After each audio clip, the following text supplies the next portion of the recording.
Welcome back to our channel மாணவன் ஆசிரியர். இந்த விட நம்ம என்னோட பார்க்க போகிறோம்னு பார்த்தீங்கன்னா 10th standard first division test ஜனவரி 2024 தமிழுக்கான கவர்மெண்ட்டோட ஒரு அஃபிஷியல் ஒரிஜினல் கொஷின் பேப்பர் தான் பார்க்க போகிறோம். ஸோ அதை பார்க்கறதுக்கு முன்னாடி மாணவன் ஆசிரியர் யூடியூப் சேனல் சப்ஸ்கிரைப் பண்ணிட்டு கீழே இருக்கிற பெல்லைக்கான ப்ரெஸ் பண்ணி ஆன் வச்சிங்கன்னா ஸோ உடனுக்குடன் 10th standard first division test கவர்மெண்ட்டோட official original question paper notification வரும். ஸோ கண்டிப்பாக இந்த கொஷின் பேப்பரோட கொஷின்ஸ் எல்லாம் நல்லா படிச்சுட்டு போங்க. இதில் கூட கொஷின் உங்களுக்கு அப்படியே ரிப்பீட் ஆகும். மொத்த மார்க் வந்து பார்த்தீங்கன்னா 100 மார்க் கொடுத்துருக்காங்க. டைமிங் வந்து பார்த்தீங்கன்னா 3 hours. இதில் இருக்கக்கூடிய 1 மார்க் கொஷின்லாம் நல்லா பார்த்துக்கோங்க. மெயினாக 1 மார்க் பொறுத்த வரைக்கும் புக் பேக் நல்லா பார்த்துருப்போங்க. 10 வந்து புக் பேக்லேருந்து கேட்டுருவாங்க.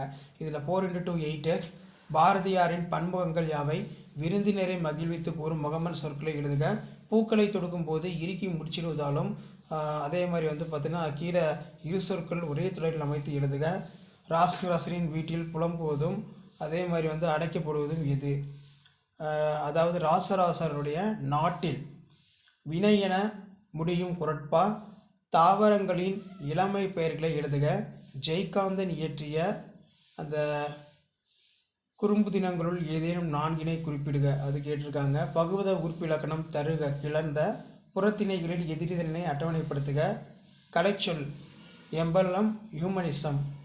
ஸோ அதுக்கு கீழே வந்து பார்த்திங்கன்னா நமக்கு 2 மதிப்பெண் வினாக்கள் கொடுத்திருக்கிறார்கள். தமிழங்கனார் தமிழையும் கடலையும் இரட்டர்மொழி பாங்கினை விளக்குக, மாளாத காதல் நோயாளன் போல தொடரில் உண்மை சுற்றும் செய்திகளை விளக்குக, எவையெல்லாம் அறியேன் என்று கருணையான் கூறுகிறார், அறப்பணி ஓய்வதில்லை, அது கேட்டிருக்காங்க. கவிஞர் கூற காரணம். அடுத்து பார்த்தீங்கன்னா 34 கம்பல்சரி. சங்க இலக்கியங்கள் காட்டும் மரங்கள் இன்றைக்கு தேவையை என்பதற்கு சில எடுத்துக்காட்டு தருக, சித்தாளின் மனச்சிவங்கள் செங்கற்கள் அறியாது, இடஞ்சுட்டி பொருள் தருக. அடுத்து பார்த்தீங்கன்னா அடிப்படாமல் எழுதுக, திருவிளையாடற் புராணம் பாடல், தூசும் என சிலப்பதிகார பாடல், வேலோடு நின்றான் இடியென்று போலும் கோலோடு நின்றான் இரவு. ஸோ கண்டிப்பாக இந்த கொஷின் பேப்பரில் இருக்கக்கூடிய கொஷின் எதுவுமே ஸ்கிப் பண்ணாதீங்க, எல்லாத்தையும் நல்லா பார்த்துருப்போங்க. இதில் இருக்கக்கூடிய கொஷின் வந்து பார்த்தீங்கன்னா அப்படியே வந்து பார்த்தீங்கன்னா உங்களுக்கு ஸ்கிப்போ பண்ணாமல் நீங்கள் ஃபுல்லாக பார்த்துருப்பாங்க. இதில் இருக்கிறது அப்படியே ரிப்பீட் ஆகும்.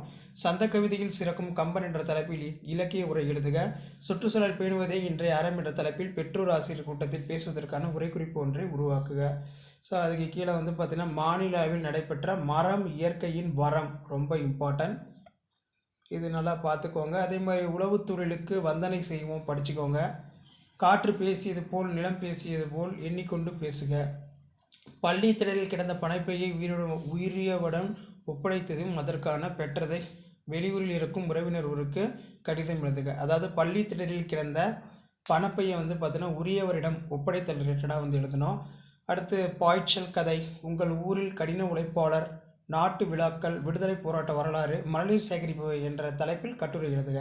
ஸோ இதான் வந்து பார்த்தீங்கன்னா 10ஆம் வகுப்பு ஃபஸ்ட் டிவிஷன் டெஸ்ட்டு தமிழுக்கான கவர்மெண்ட்டோட official original question paper. Video பண்ணால் ஃப்ரெண்டுக்கு ஷேர் பண்ணுங்கள். மாணவன் ஆசிரியர் சப்ஸ்கிரைப் பண்ணுங்கள். தேங்க்யூ.